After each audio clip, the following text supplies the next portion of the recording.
दोस्तों, ये कहानी एक सच्ची घटना पे आधारित और ये कहानी है वर्ल्ड वॉर के सबसे छोटे सैनिक की। इस फिल्म का नाम है सोल्जर बॉय। इस मासूम से बच्चे की दर्द भरी कहानी देख के आपकी आंखों में भी आंसू आ जाएंगे। दोस्तों, तो वीडियो को पूरा देखना, लाइक करना, सब्सक्राइब करना और हमारे चैनल को सब्सक्राइब कर देना। कहानी रशिया से शुरू होती है, जहाँ 3 लोगों का छोटा सा परिवार नदी किनारे बैठा होता है, जिसमें एक माँ और उसके 2 बच्चे होते हैं। सबसे छोटे बच्चे का नाम सर्गे होता है। सर्गे अपनी माँ और भाई को आवाज लगा के बोलता है कि वो पेड़ के ऊपर चढ़ चुका है, पर सर्गे की माँ जब ऊपर देखती है, वो उसे एक विशाल सा जर्मन फाइटर जेट दिखता है। सर्गे की माँ अपने दोनों बच्चों को झाड़ियों में छुपने का कहती है, पर 6 साल का सर्गे बोलता है कि उसे डर नहीं लगता और जर्मन फाइटर जेट पे अपनी गुलेल से निशाना लगाता है। पर चमत्कार से उस प्लेन के अंदर भी धमाका हो जाता है। जब सर्गे नीचे देखता है तो उसका परिवार वहाँ नहीं होता है, उसका परिवार वहाँ से गायब हो चुका होता है। फिर हमें ये दिखाया जाता है कि ये सब सर्गे का एक सपना था। बेचारा सर्गे अपने सपने से डरा हुआ उठता है और अपनी माँ को पुकारता है। उसी पल कोई सर्गे के घर के गेट पे नॉक करता है। सर्गे को लगता है कि उसकी माँ आ गई है, पर वो सर्गे की पड़ोसी होती है। सर्गे की पड़ोसी सर्गे को देख के बहुत खुश होती है और वो पड़ोसी सर्गे को बताती है कि सर्गे की माँ और सर्गे का भाई दोनों मर चुके हैं। पर 6 साल का मासूम सर्गे इस सब पे विश्वास नहीं करना चाहता है और पड़ोसी से बोलती है उसे अपने घर पे रुक के अपनी माँ का इंतजार करना, पर पड़ोसी से जबरदस्ती कोट पहनाती है। अभी वहाँ पे जर्मन सैनिक भी आ जाते हैं। जर्मन सैनिकों से सर्गे को बचाने के लिए वो उसे खिड़की से भगा देती है, पर इस सब के बीच वो खुद गोली खा के मर जाती है। अब 6 साल का छोटा सा सर्गे पूरी तरह से अकेला हो जाता है और वो अपने पूरे गाँव को जलता हुआ देखता है, जो की बहुत ही भयानक और दर्दनाक होता है। सर्गे को अभी ये उम्मीद होती है कि उसकी माँ जिंदा है, तो इसी झूठी आशा में अपनी माँ आवाज लगाता है, पर उसका कोई जवाब नहीं आता। फिर सर्गे वहाँ से भाग जाता है और कुछ समय भागने के बाद सर्गे जंगल के बीच में रहता है। सर्गे यहाँ भी अपनी माँ और भाई को आवाज लगाते लगाते रोने लगता है। हर बार की तरह इस बार भी इसका कोई जवाब नहीं होता है। अगले ही दिन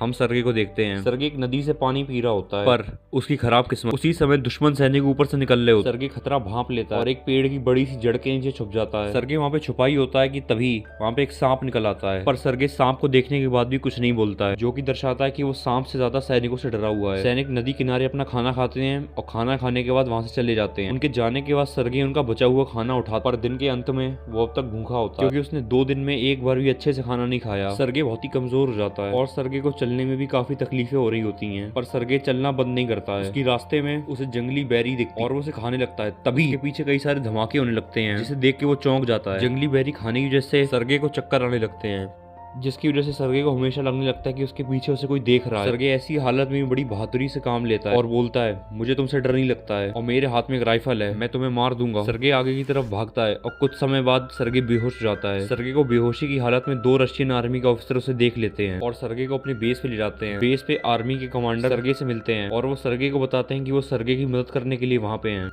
जब सर्गे को ये पता लगता है कि ये आर्मी वाली उसकी साइड पे हैं, तो वो भी इनके संग खुल जाता है और अपना हाथ मिलाने के लिए आगे बढ़ाता है, जिसे देखकर वहाँ सारे खड़े सोल्जर हंसने लगते हैं। सारे सोल्जर इस छोटे बच्चे के प्रति अपनेपन की भावना दिखाते हैं, क्योंकि सर्गे इन्हें खुद के बच्चों की याद दिलाता है, जिनसे ये काफी समय से मिले नहीं है। भूखे सर्गे को वो सारे सोल्जर खाना खिलाते हैं और पानी पिलाते हैं। सर्गे के काफी जख्म होते हैं, तो एक नर्स जिसका नाम होता है कात्या उसके जख्म पे मरहम लगाती है। कातिया भी सर्गे के बचपने से बहुत खुश हो। सर्गे कातिया से बोलता है कि वो इसकी चोट के निशानों के ऊपर एक टैंक बना दे, जिससे कि जब वो बड़ा हो तो वो आर्मी वाला बन जाए। वहाँ पे जितने भी जख्मी सोल्जर होते हैं वो सब सर्गे से बात करने के बाद काफी हल्का महसूस करते हैं।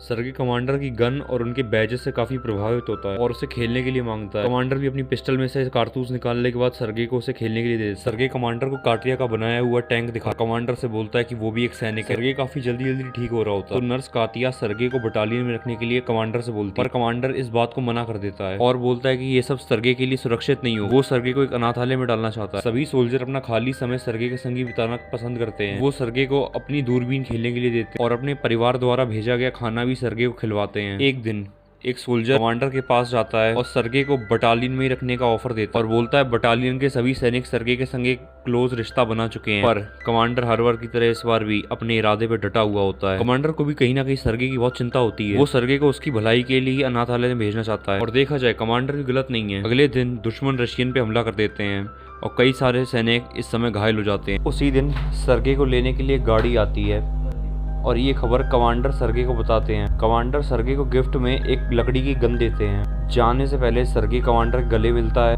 सर्गे से गले मिलने के बाद कमांडर का दिल पिघल जाता है और कमांडर सर्गे को बटालियन के अंदर रखने के लिए मान जाता है। उसी रात सारे सैनिक सर्गे के लिए छोटे कपड़े तलाशने के लिए लग जाते हैं और उसकी यूनिफॉर्म ढूंढ लेते हैं।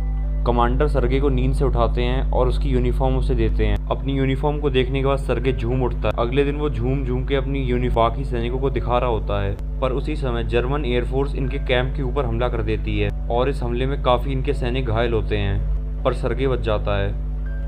सर्गे अपनी सोल्जर की जिम्मेदारी उठाता है और जितने भी लोग जिन्हें चोट लगी होती है सर्गे उनकी काफी मदद करता है, एक असली सैनिक की तरह। एक घायल सैनिक सर्गे को अपने लेटर देता है और उसे पढ़ने को बोलता है, पर हमारा बेचारा सर्गे से पढ़ना नहीं आता, तो सर्गे अपने मन से ही कहानियां बनाता है, अपने मन से कहानियां बता कैसे बताता। सर्गे की पोल तब खुलती जब सर्गे बोलता है कि तुम्हारी गाय सही है, पर ये सैनिक बोलता है कि मेरे पास कोई गाय नहीं है। इसे सुनने के बाद बाकी सैनिक बोलते हैं कि तुम बस कहानी के संग जाओ और खूब मजे लो।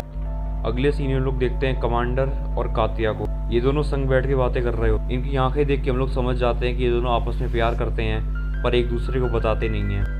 अगले दिन सर्गे कमांडर को बताता है कि उसकी आर्मी में रैंक बढ़ चुकी है और उसी हिसाब से कमांडर को इंट्रोड्यूस करता है। आगे वो दोनों देखते एक सैनिक का स्टेशन पूरी तरह से तबाह हो चुका होता है। कमांडर सर्गे को उस सैनिक के लिए ट्रिब्यूट देने के लिए कहते हैं और वो दोनों उसे सल्यूट करते हैं। अगले दिन सर्गे कमांडर के ऑफिस में जाता है और उनसे अपने लिए टास्क मांगता है। कमांडर सोच विचार करने के बाद सर्गे को न्यूज़पेपर बांटने का टास्क दे देते हैं। सर्गे अपना टास्क बड़ी ही मेहनत से कर रहा होता है। सर्गे का जोश उसकी आंखों से ही झलकता है। अगले दिन सर्गे बेस से कुछ ज्यादा आगे निकल जाता है अपनी दूरबीन के साथ। वो दूरबीन के संग खेल ही रहा होता है कि वो देखता है एक बंदे के पैर देखने के बाद सर्गे भाग के बेस में जाता है और इस खबर को कमांडर को बता देता है। वहाँ के सोल्जर थोड़ा सोच विचार करने के बाद इसके संग आ जाते हैं। इलाके की तलाशी लेने के वक्त उन्हें एक जर्मन सैनिक मिल जाते हैं और वो 2 जर्मन जासूसों को अरेस्ट कर लेते हैं, जिसके बाद सर्गे को हर किसी की तारीफें मिलती हैं। उस रात कमांडर सर्गे से बोलते हैं कि वो सर्गे को गोद लेना चाहते हैं और उसके पेपर भी सर्गे को दिखाते। सर्गे इसे सुन के खुश होता है और कमांडर से बोलता है कि वो जानता है कि कमांडर कातिया से प्यार करते हैं, तो वो कमांडर को लेके कातिया के पास चला जाता है। वो रास्ते में कातिया को एक लड़के के संग देखते हैं और गलती से समझ लेते हैं कि कातिया उसे पसंद करती है, जो कि सिर्फ इनकी गलत फहमी होती है। अगले दिन जर्मन सैनिक इनके बेस पे हमला कर देते हैं और इस बार सर्गे अपनी पूरी कोशिश लगाता है इनकी मदद करने में। सर्गे अपनी जान का रिस्क लेके इन सबको गोलियां सप्लाई कर रहा होता है, पर वहाँ पे मौजूद सारे सैनिक सर्गे को शेड में जाने के लिए बोलते हैं क्योंकि वो सर्गे के लिए बहुत खतरनाक है। वहाँ कमांडर और बाकी सब एकदम पैनिक कर रहे होते हैं क्योंकि इनकी टेलीफोन लाइन कट चुकी होती है। अब ये कर्नल से कांटेक्ट नहीं कर पाएंगे। एक सैनिक टेलीफोन लाइन सही करने के लिए जाता है और सर्गे उसका पीछा करता है। सर्गे वहाँ पे देखता है कि वो सैनिक घायल पड़ा हुआ है, तो सर्गे उससे पूछता है कि ये सही कैसे होगी। सर्गे टेलीफोन सही करने का सही तरीका जान के उसे सही कर देता है, जिससे कि वो सबकी जान बचा लेता है। अगले सीन में हम देखते हैं कमांडर और कातिया को कमांडर कातिया को प्रपोज कर देते हैं और सर्गे की माँ बनने के लिए बोलते हैं। कातिया ये खबर सुनने के बाद बहुत खुश होती है, पर इससे पहले कि वो कुछ बोल सके इनके बीच में एक सोल्जर आ जाता है और वो कमांडर को लेटर देता है जिसमें बताता है कि वो इस बैच से डिस्पैच हो चुके हैं। उसी दिन सारे सोल्जर सर्गे के संग अपने नए बेस के लिए निकल जाते हैं, पर अपने रास्ते के बीच में वो एक लैंडमाइन फील्ड की चपेट में जाते हैं और उनकी कई सारी गाड़ियां ऐसे खराब हो जाती हैं और कई सारे सैनिक जिन्हें सर्गे जानता था वो सब मर जाते हैं, जिसे देख के वो बहुत दुखी होता है। ये सब सारे जख्मी सोल्जर को उठाते हैं और अपने नए बेस की ओर बची हुई गाड़ियों में रवाना होते हैं। जब वो अपने नए बेस पहुंचते हैं तो वहाँ पे कमांडर के लीडर जो कि होते हैं द जनरल, वो सर्गे से मिलते हैं और कमांडर की काफ़ी तारीफ करते हैं कि उन्होंने बड़ा ही होशियार बच्चा अपने पास रखा है। उसी दिन इनकी बटालियन को एक गार्ड्स बैच मिलता है, ये इन्हें इनकी बहादुरी के लिए मिला होता है। जब जनरल सर्गे को बैच देने जा रहे होते हैं तो सर्गे जनरल से वादा करता है कि वो अपने देश की रक्षा करेगा। उसी रात को इनके नए बेस पे जर्मन हमला कर देते हैं और इसी हमले के बीच में कमांडर नीचे फंस जाते हैं।